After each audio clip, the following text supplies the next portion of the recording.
major companies and banks, heads of regions, parliamentarians from both our countries. In a word, all those who are really involved into practical efforts to develop the multifaceted Russian-Indian cooperation in the field of imports and exports, finances and investment.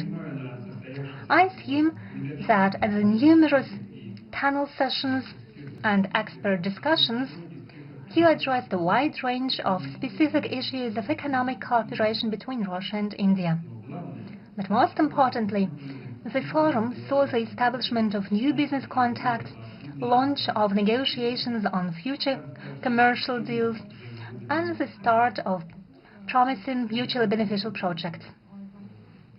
Let me stress, most importantly, when we conceived and proposed this forum, it was initially intended to show what multifaceted opportunities our cooperation can offer, and to make it clear the Russian delegation did not only come in order to discuss energy issues and sign contracts for the supplies of oil and gas. What we want is development of our multifaceted relations with India on various fields. His Excellency Prime Minister stressed on many occasions in our private talks that India has vast and growing opportunities in many fields, but up until now they haven't been used to the extent both parties want to see it. That is exactly the reason why we convened this forum. And speaking frankly, first and foremost, it focuses on the opportunities of the Indian economy, and we want to familiarize our economic operators with these opportunities so that both parties can satisfy the needs of each other. It is essential, since those are solid and multifaceted ties between Russian and Indian businesses that are one of the main pillars of special and privileged strategic partnership of our countries. Indeed, Russia and India are long-time trade partners. Trade volumes are growing at a sustainable pace, and over the past 3 years we saw a record increase of up to 80%. As a result, last year the Russian-Indian trade volume reached $64 billion. At the same time, it's obvious that there are vast opportunities for further increase of bilateral trade and investment. Russia and India have big consumer markets and an impressive economic, technological and resource potential. Once again, I would like to stress that under the leadership of His Excellency Modi, India is conducting an absolutely independent and sovereign policy, and at the same time achieves very good results in the economic field. Today, the Indian economy is one of the fastest growing in the world. Figures speak for themselves. Over a decade, the GDP of the country has almost doubled, and in terms of the purchasing power parity, it increased by 2.5 times. Thanks to the sound economic policy and such landmark initiatives by Prime Minister Modi as Make in India program, India is strengthening its technological sovereignty. The Indian processing and light industry, IT sector, and pharmaceuticals take leading positions in the world. In Russia, we study the Indian experience with interest, and it is used in implementation of our national programs of import substitution and localization of products with high value added. The leadership of 2 countries, and Prime Minister Modi and I in person, pay particular attention to deepening multifaceted economic ties between Russia and India. Following today's negotiations, we adopted the program for the development of Russian and Indian economic cooperation. This comprehensive document aims at making sure that we can achieve the goal Mr. Modi and I set for ourselves, so that we can increase the trade volume by 2030 to $100 billion. It requires most active efforts of business communities from both countries, aimed at further expanding and diversification of trade volumes and building balanced structure of reciprocal trade. Given the significant trade deficit of Russia, the Russian business, our companies, are ready to manifold increase the purchase from India of a widest range of goods and services. We are interested in it, dear friends, because it makes our economy more resilient.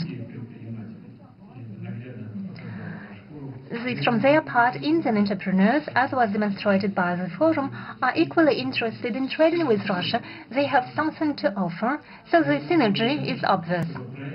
So it would only be logical that projects contributing to greater supplies of Indian products to Russia receive priority attention in implementation of the new export support program recently adopted by the government of Mr. Modi.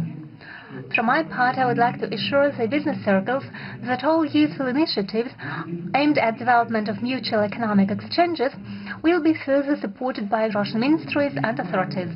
No doubt, the key role in creating conditions for a truly free trade between our countries is played by the Intergovernmental Commission.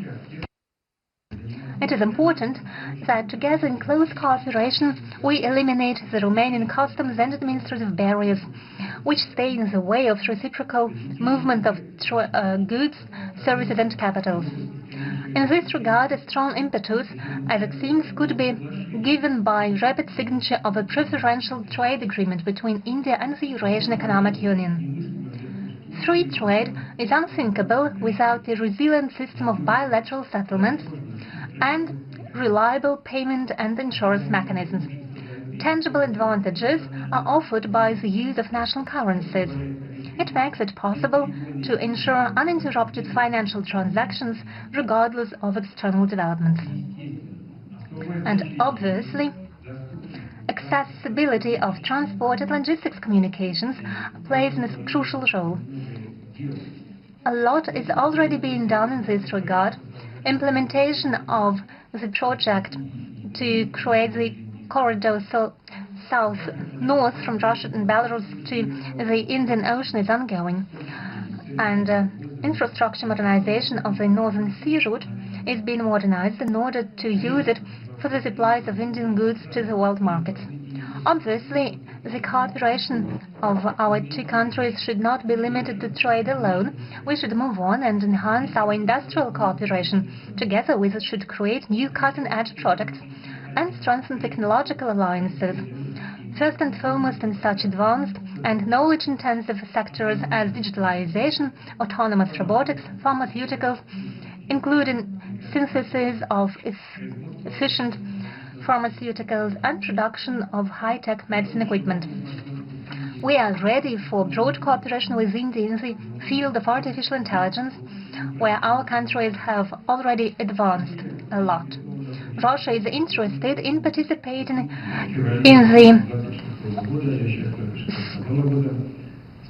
the artificial intelligence scheduled to take place in India in February 2026.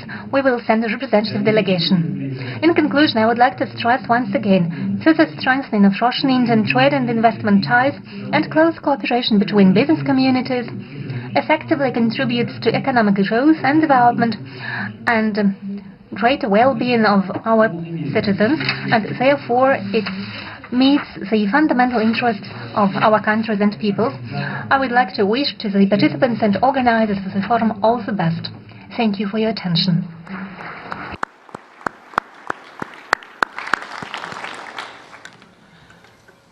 Thank you, Excellency, for sharing your vision on the immense potential of bilateral trade.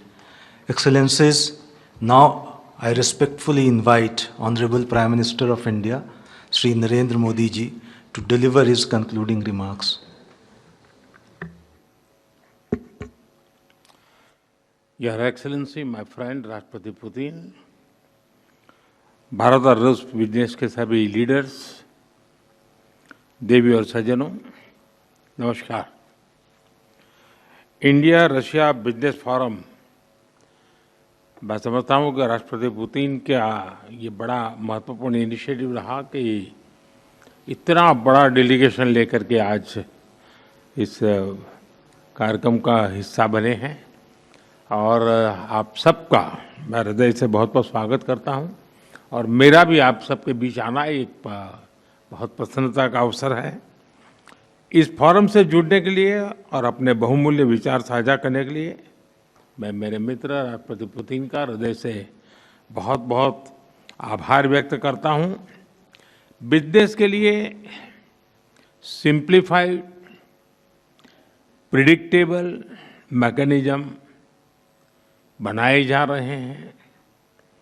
Bharat और Eurasian economic union के बीच FTA पर चर्चा शुरू हो गई है और साथियों हम अलग अलग विषयों को लेकर के भी, जैसा अभी पीयूष जी ने उल्लेख किया था और जैसा राष्ट्रपति जी ने जो संभावनाओं का वर्णन किया है, उसे देखते हुए हम बहुत कम समय में बहुत बड़े लक्ष्य हासिल कर सकते हैं। बिजनेस हो या डिप्लोमेसी, किसी भी साझेदारी की नींव आपसी विश्वास है। भारत रूस संबंधों की सबसे बड़ी शक्ति यही विश्वास है। यह हमारे साझे प्रयासों को दिशा भी देता है और गति भी देता है। यही वह लॉन्च पैड है जो हमें नए सपनों, नई आकांक्षाओं की उड़ान भरने के लिए प्रेरित करता है। पिछले वर्ष राष्ट्रपति पुतिन और मैंने 2030 तक द्विपक्षीय व्यापार को $100 बिलियन का उस लक्ष्य को पार करने का हमने निर्धार किया था। लेकिन कल से मेरी जो राष्ट्रपति पुतिन से बात हो रही है और जिस प्रकार के पोटेंशियल नजर आ रहे हैं, मुझे नहीं लगता कि हमें 2030 तक इंतजार करना पड़ेगा। ये मैं साफ देख रहा हूं। हम उस लक्ष्य को समय से पहला पूरा करने के संकल्प के साथ आगे बढ़ रहे हैं और मेरा विश्वास बढ़ रहा है। टैरिफ और नॉन टैरिफ बैरियर्स को कम किया जा रहा है, लेकिन साथियों इन प्रयासों की असली शक्ति आप जैसे बिजनेस लीडर्स हैं। आपकी ऊर्जा, आपका इनोवेशन और आपका एम्बिशन, यही हमारे संयुक्त भविष्य को आकार देते हैं। फ्रेंड, पिछले 11 वर्षों में भारत में जिस स्पीड और स्केल के साथ हमने बदलाव किए हैं वह अभूतपूर्व हैं। रिफॉर्म, परफॉर्म एंड ट्रांसफॉर्म, इस सिद्धांत पर चलते हुए भारत तेजी से विश्व की तीसरी सबसे बड़ी इकोनॉमी बनने की और आगे बढ़ रहा है। और 11 वर्षों की इस रिफॉर्म यात्रा में हम न थके हैं, हम न रुके हैं। हमारे संकल्प पहले से ज्यादा मजबूत हैं और हम लक्ष्य की दिशा में बड़े आत्मविश्वास के साथ बहुत तेज गति से आगे बढ़ रहे हैं। जीएसटी में नेक्स्ट जनरेशन रिफॉर्म और कंप्लायंसेस में कटौती, ऐसे कदम उठाए गए हैं ताकि ईज ऑफ डूइंग बिजनेस को बढ़ावा मिले। डिफेंस और स्पेस को प्राइवेट सेक्टर के लिए खोल दिया गया है। इससे इन सेक्टर्स में नए अवसर बने हैं। अब हम सिविल न्यूक्लियर सेक्टर में भी नई संभावनाओं के द्वार खोलने जा रहे हैं। यह केवल एडमिनिस्ट्रेटिव रिफॉर्म नहीं, बल्कि माइंडसेट रिफॉर्म्स हैं। इन रिफॉर्म्स के पीछे एक ही संकल्प है, विकसित भारत। फ्रेंड्स, कल और आज आपके बीच बहुत ही उपयोगी और सार्थक चर्चाएं हुई हैं। मुझे खुशी है कि भारत और रूस के सहयोग के सभी क्षेत्रों का इस बैठक में प्रतिनिधित्व किया गया है। आप सभी के सुझावों और प्रयासों के लिए मैं आपका हार्दिक अभिनंदन करता हूं। मेरी ओर से हमारे सहयोग को आगे बढ़ाने के लिए कुछ विचार आपके सामने मैं रखता हूं। पहला, लॉजिस्टिक्स और कनेक्टिविटी के क्षेत्र में आज की बैठक में राष्ट्रपति पुतिन और मैंने हमारे कनेक्टिविटी के पूरे पोटेंशियल को रियलाइज करने पर बल दिया है। आईएनएसटीसी या तो फिर नॉर्दर्न सी रूट यानी चेन्नई व्लादिवोस्टोक कॉरिडोर, इन पर हम आगे बढ़ने के लिए प्रतिबद्ध हैं। जल्द ही इस दिशा में प्रगति होगी। इससे ट्रांजिट टाइम घटेगा, कॉस्ट कम होगी और बिजनेस के लिए नए मार्केट्स खुलेंगे। डिजिटल टेक्नोलॉजी की ताकत के साथ हम कस्टम्स, लॉजिस्टिक्स और रेगुलेटरी सिस्टम को वर्चुअल ट्रेड कॉरिडोर से जोड़ सकते हैं।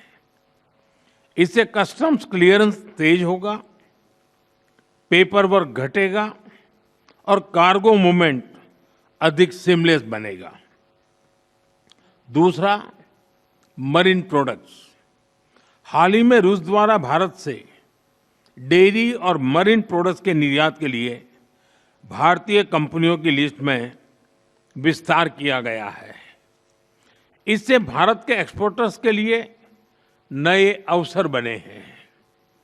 भारत के high quality marine products, value added seafood, processed food, इसकी बड़ी मात्रा में ग्लोबल डिमांड है। हम cold chain logistics, deep sea fishing और फिशिंग हार्बर्स के मॉडर्नाइजेशन में जॉइंट वेंचर और टेक्नोलॉजी पार्टनरशिप बना सकते हैं। इससे रूस की डोमेस्टिक डिमांड भी पूरी होगी और भारतीय उत्पादों को नए मार्केट भी मिलेंगे। तीसरा, automobile sector. Bharat affordable, efficient EVs, two wheelers और सीएनजी मोबिलिटी सॉल्यूशंस में आज ग्लोबल लीडर है। रूस एडवांस मटेरियल का बड़ा प्रोड्यूसर है।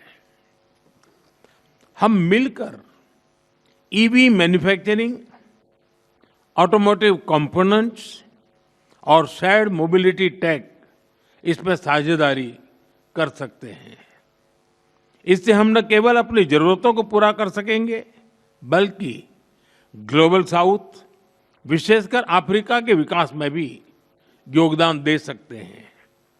चौथा, फार्मा। भारत आज विश्व भर में किफायती मूल्यों पर उच्चतम क्वालिटी की दवाइयां सप्लाई कर रहा है। इसलिए भारत को फार्मेसी ऑफ द वर्ल्ड भी कहा जाता है। हम दोनों मिलकर joint vaccine development, cancer therapies, radio pharmaceuticals और एपीआई सप्लाई चेन में सहयोग कर सकते हैं। इससे हेल्थ केयर सिक्योरिटी भी बढ़ेगी और नई इंडस्ट्रीज भी विकसित होगी।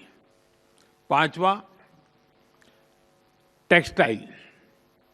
भारत के पास नेचुरल फाइबर से लेकर टेक्निकल टेक्सटाइल तक विशाल क्षमता है। डिजाइन, हैंडीक्राफ्ट्स और कारपेट्स में हमारी वैश्विक पहचान है। रूस पॉलीमर और सिंथेटिक रॉ मटेरियल्स का बड़ा प्रोड्यूसर है। हम साथ मिलकर रेजिलिएंट टेक्सटाइल वैल्यू चेन बना सकते हैं। इसी तरह फर्टिलाइजर, सिरेमिक्स, सीमेंट मैन्युफैक्चरिंग और इलेक्ट्रॉनिक जैसे क्षेत्रों में भी सहयोग की कई संभावनाएं हैं। साथियों, सभी क्षेत्रों में सहयोग बढ़ाने में मैन पावर मोबिलिटी की महत्वपूर्ण भूमिका है। भारत आज दुनिया की स्किल कैपिटल के रूप में उभर रहा है।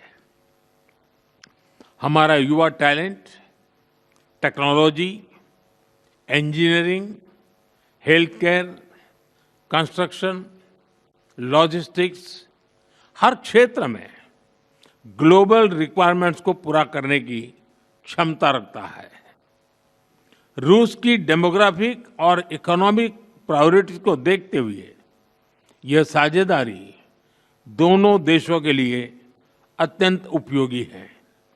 जब हम भारत के टैलेंट को रूसी भाषा और सॉफ्ट स्किल में ट्रेनिंग देंगे तो हम मिलकर एक ऐसी रशिया रेडी वर्कफोर्स तैयार कर सकते हैं जो दोनों देशों की शेयर्ड प्रॉस्पेरिटी को गति देगी। फ्रेंड्स, आज हम अपने दोनों देशों के नागरिकों के लिए टूरिस्ट वीजा पर कई अहम हमने फैसले लिए हैं। इससे दोनों देशों के बीच टूरिज्म को बढ़ावा मिलेगा, टूर ऑपरेटर्स के लिए नए बिजनेस अपॉर्चुनिटीज बनेगी और रोजगार के नए अवसर खुलेंगे। फ्रेंड्स, आज भारत और रूस को इनोवेशन, को प्रोडक्शन और को क्रिएशन की नई यात्रा पर साथ चल रहे हैं। हमारा लक्ष्य आपसी व्यापार बढ़ाने तक सीमित नहीं है। हम पूरी मानवता की भलाई सुनिश्चित करना चाहते हैं। इसके लिए ग्लोबल चैलेंज का स्थायी समाधान तैयार करना है। भारत इस यात्रा में रूस के साथ कंधे से कंधा मिलाकर चलने के लिए पूरी तरह से तैयार है। मैं आप सबसे कहना चाहता हूं, कम make in India, partner with India and together let us make for the world. इन्हीं शब्दों के साथ मैं राष्ट्रपति पुतिन और आप सभी का आभार व्यक्त करता हूं। बहुत बहुत धन्यवाद।